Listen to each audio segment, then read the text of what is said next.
Good morning, everyone.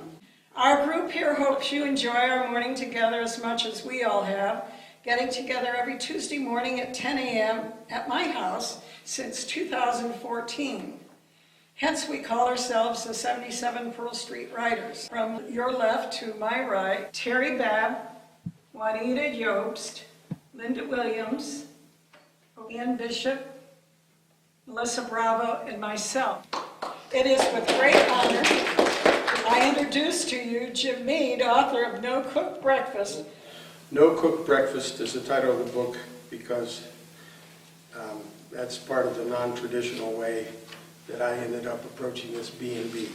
2/3 of the book is made up of guest comments, and I put a journal in each room, and guests could write whatever they wanted. And after 14 years, I now have 25 journals filled with comments and thoughts, and the reasons the guests came, what they found, what they saw, what they did, what they liked, and things that happened, and some deep feelings from the guests. It ends up with thoughts for the aspiring B&B innkeeper, things that you might consider that might not be in the basic how-to business book. My decision to open a B&B had to do with keeping a home I loved. I thought the hospitality business was a stretch for me. I did not want to make beds, and cooking breakfast was a problem. Other than those two issues, the beds and the breakfast, the B&B idea sounded great. So the house was a wood frame structure with log siding. As it aged, it would require regular maintenance, and I'm not a handy guy. Years earlier, I had assisted my home builders by working evenings on areas that needed help. At one point, I asked if we would meet a looming deadline and was told two things have to happen. The weather has to hold up, and you have to quit helping. We all laughed and laughed.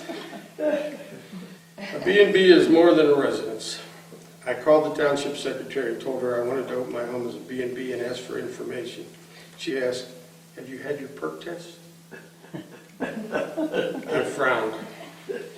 Just this last year, I had a colonoscopy. But apparently my doctor didn't think a perk test was needed. I brought my builder to the hearing just in case. And there I saw a friend, Cynthia, a lifelong county resident, who was also asking for a variance. The secretary sat at the 8-foot folding table with 3 zoning committee members. She was all business, handing out papers. The chair of the committee didn't look at me. When it came time, the secretary introduced me and invited me to the table. Each member looked over my paperwork and asked questions. It turned out that there was no definition for a B&B, but there were 8 non-negotiable criteria to meet in order to gain a B&B variance. I failed to meet at least 2, one of which was a minimum lot size of 2.5 acres. Mine was just under 1 acre. I asked why the lot size requirement, and the chairman said, "Who would want to stay in a B&B with a lot smaller than that?" As Cynthia came to the table, she whispered, "Wish me luck. This is harder than I thought." The committee woman overheard her and said, "Oh no, you asked for a tourist home, not a B&B. There are no criteria for a tourist home, so you won't have any trouble." After Cynthia's quick approval, I asked the committee if I could change my request to a tourist home. I was told they guessed maybe I could, but I'd have to reapply and schedule another hearing, and there was no chance to schedule that hearing for the next month. Finally, on June 9th, 2005, I opened Bear Mountain Lodge with 3 rooms to let. Today, Bear Mountain has expanded to 4 rooms and has 2 sister locations. I refer to the 3 locations and the 10 guest rooms together as Bear Lodges, and I consider myself fortunate to live in this town and to have the opportunity to operate this business. As long as I make sure to stay out of daily B&B work, mostly at the insistence of the women who do the work, everything runs just fine. Thank you. Now, let me turn this over.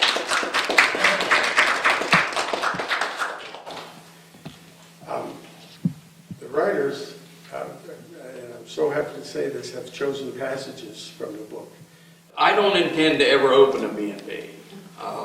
the book did not convince me that I should.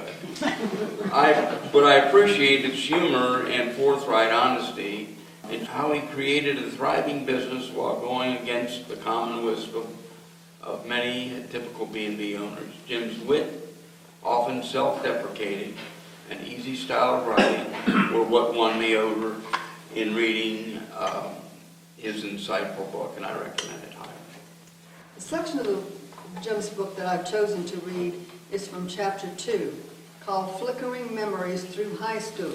This particular Sunday took place when Jim lived with his grandparents. And his grandma was anxious to get to the one-room church before it became too crowded because Paul Schaefer, a visiting preacher, was going to preach.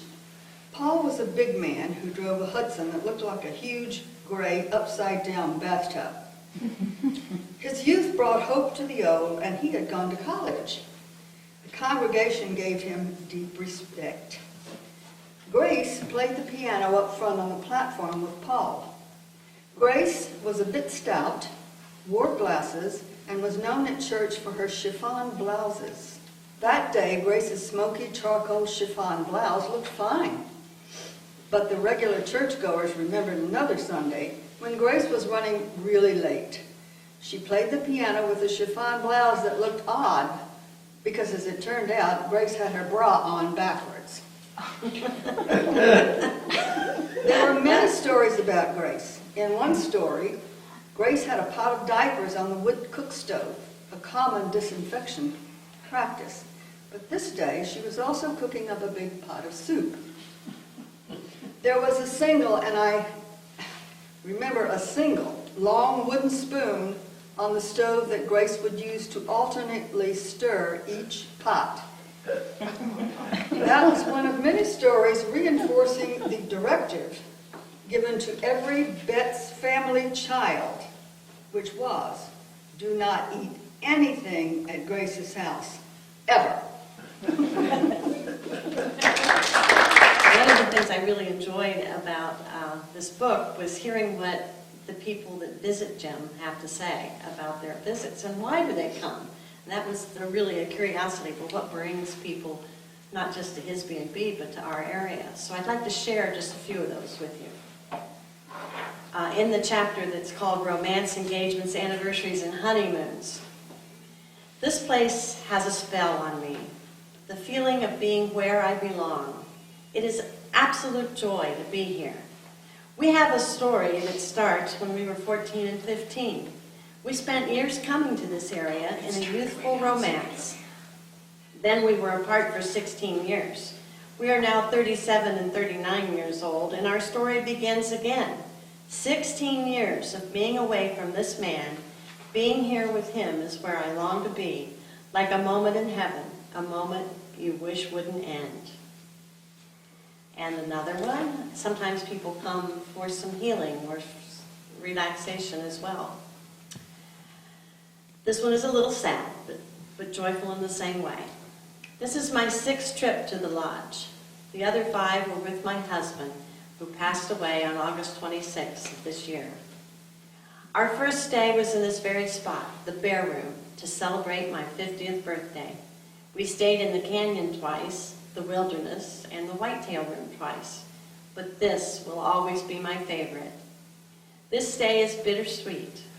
After a lengthy illness and caring for my husband, I needed a place to relax and distress. As always, this place was and still is very healing.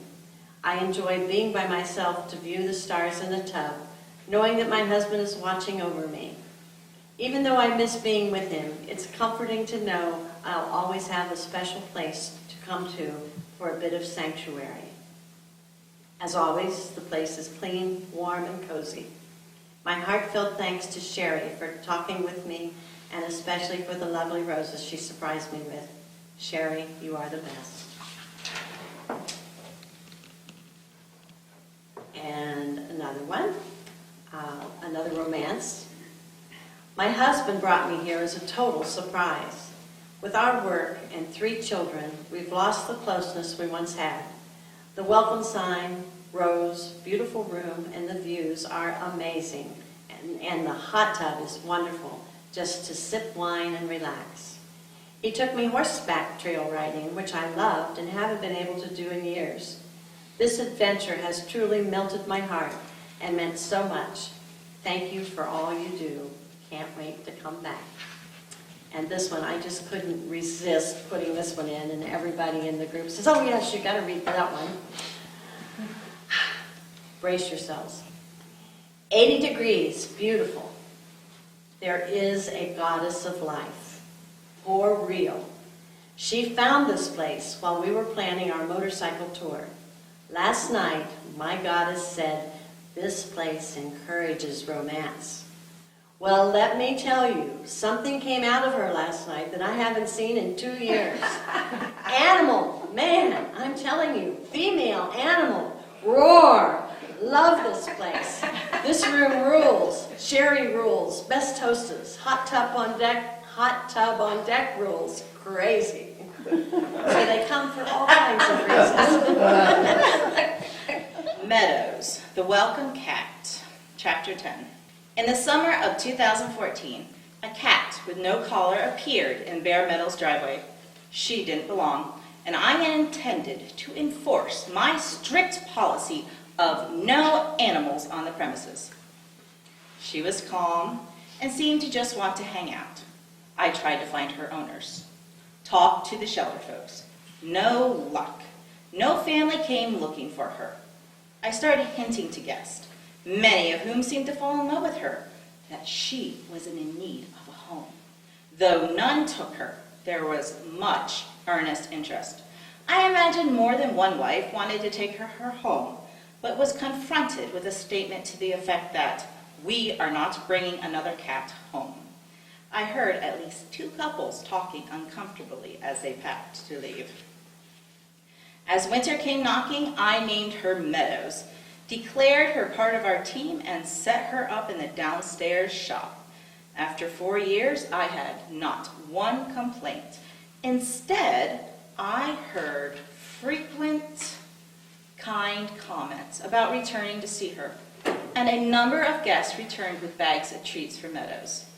She was not only popular, she had become a business asset.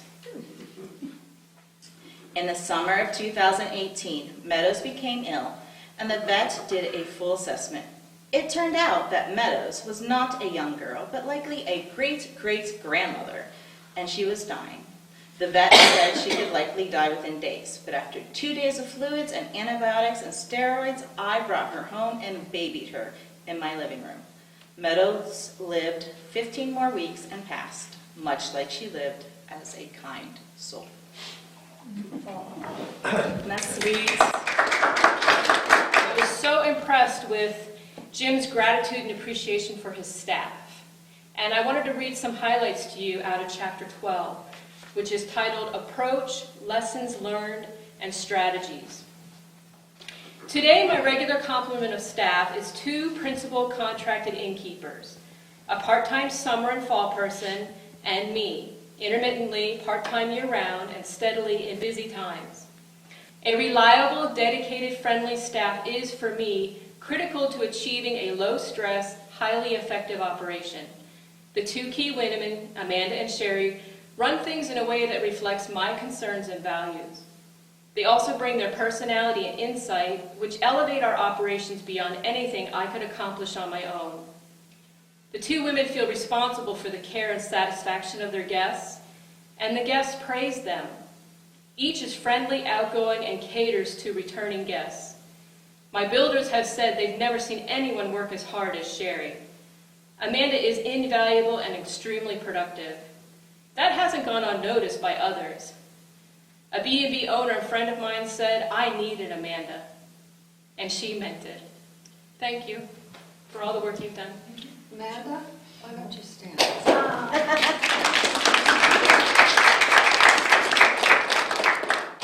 Now that we've thoroughly embarrassed her.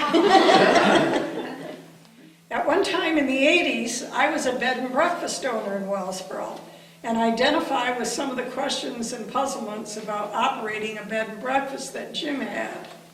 And I really laughed out loud when I read the chapter entitled SOW, productivity management approach. He so captured himself in his quest to managing his business. He first wrote, I've developed an improved way to sow the seeds of higher productivity through management. These techniques work for me, and I want to share them with you. In the federal system, I was given training and learning opportunities, and for more than 20 years conducted performance management system protocols and appraisals. I spent significant time and had success with motivation and performance enhancement. He then mentions when he retired from his career, he went into this much smaller oriented business that relies on a few employees and contractors. However, he knew from federal training that he needed backup for key personnel and suggested to them that they should be training their replacements in case the need arose. As he implemented his process, their discussions became tense, and his wonderful ladies were less hospitable towards him. It threatened them. Finally, he decided to put the idea on hold while he went to his next management thrust, offering to directly help with tasks during crunch times. He thought he'd lighten their load and do away with temporary workers. He wrote, but the ladies did not take kindly to my helping. Finally, it all made sense, and the SOW approach began to take form. It's simple. Stick to what you know and do not insert yourself into the work role of employees. I have found that if I just stay out of the way of the builders, I am less stressed and the builders seem happy. If the women running the B&B are under the gun, maybe I can switch the wash and maybe take out the trash, but I'd better leave it at that and just stay out of the way.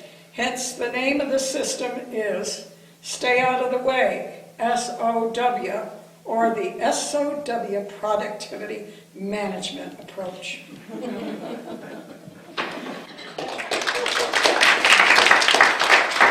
I have conclusions talking about what to do if you want to open a B&B, and I think I just need to put that to rest. Hey Jim, can I interject? Please. There's a lot of people here that probably do not know what your real career was here before you retired, and I found it most interesting. I did a master's degree in ecology at Penn State, and I did a PhD in fisheries biology at Auburn University, and ended up doing research in it was really aquaculture, fish production, hatchery fish production, and also ecosystem restoration. The whole idea of the federal labs is publish papers, it's publisher parish, and so that was my career. And I wrote maybe 75 articles, mostly in very boring scientific journals with peer reviews.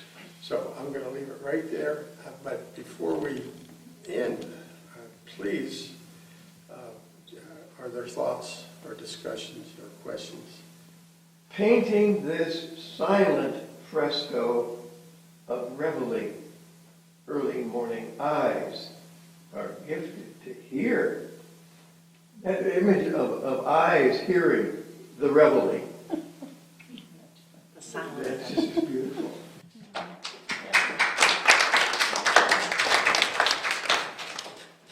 I don't know if I wrote that.